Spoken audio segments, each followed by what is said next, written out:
What if it wasn't capitalism destroying the planet, but precisely the lack of it?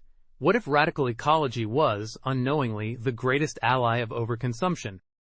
Current environmental discourse is filled with the idea that the ecological crisis is a direct consequence of capitalism. According to this narrative, only a radical rupture, political, economic, and ideological, can avert catastrophe. For these activists, the ecological struggle can only be anti-capitalist and revolutionary. Yet this interpretation rests on a major confusion. It conflates three distinct phenomena: capitalism as a resource allocation mechanism, consumerism as a social behavior, and the array of state apparatuses that shape our choices. The root of the problem does not lie in profit or market exchange. It lies in our relationship with time and the future. A society that saves little and no longer invests for the long term is a society where immediate consumption becomes the only rational choice. When the future is blurred or confiscated by unpredictable political decisions, prioritizing the present becomes logical.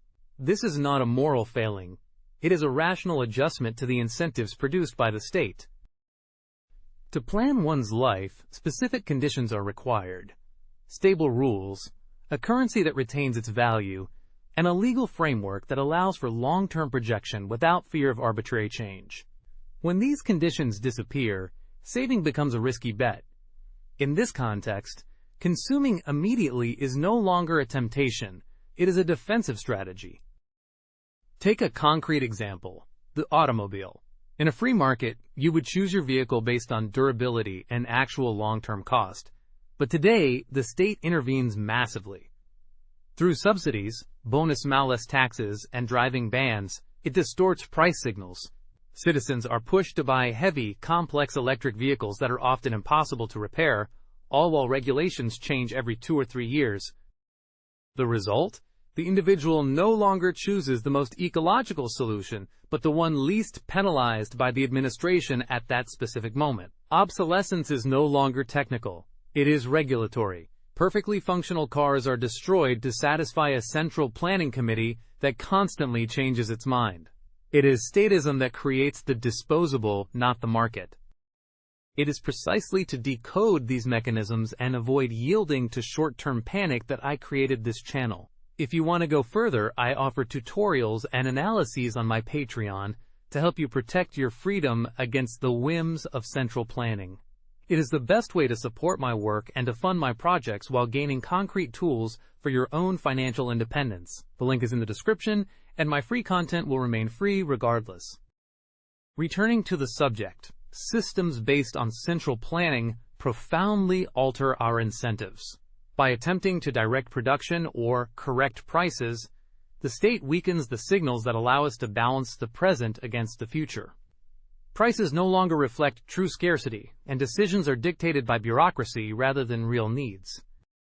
The recurring effect of this system is the transformation of capitalism into crony capitalism. When the state intervenes everywhere, the winners are no longer the most innovative, but those who know how to influence regulations or negotiate protections. Competition is no longer about quality or durability, but about access to political power. In such an environment, individual initiative is discouraged. Barriers to entry skyrocket, compliance costs weigh down small players, and entrepreneurial risk becomes asymmetrical. Faced with this, many choose salaried employment, not due to a lack of ambition, but because the system protects established positions and penalizes autonomy. This shift generalizes standardized consumption because it reduces our capacity to be economic actors responsible for our own futures. Conversely, within a framework of real competition, capitalism imposes strict temporal discipline. Economic survival depends on the ability to anticipate, save, and preserve capital. An entrepreneur who sacrifices the long term for immediate gain faces failure. This constraint naturally favors frugality and the prudent management of resources, as they are conditions for longevity. This discipline is destroyed by interventions that cushion mistakes: subsidies, bailouts, and expansionary monetary policies. When losses are socialized, the incentive for prudence vanishes.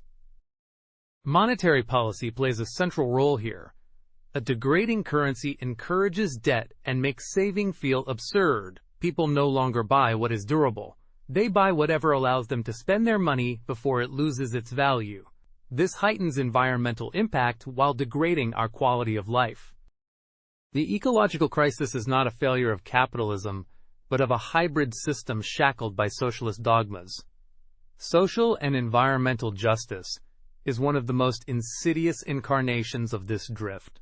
Under the guise of saving the planet, a Marxist prism is used to designate capitalism as the enemy to be destroyed.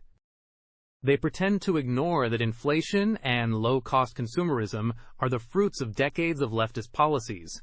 In France, inheritance and legacy are constantly questioned. This is the heart of the matter. Savings and individual capital have lost their meaning in favor of frenetic consumption. Legislative inflation is an implacable fact. In 1970, the legal compendium was 20 pages long.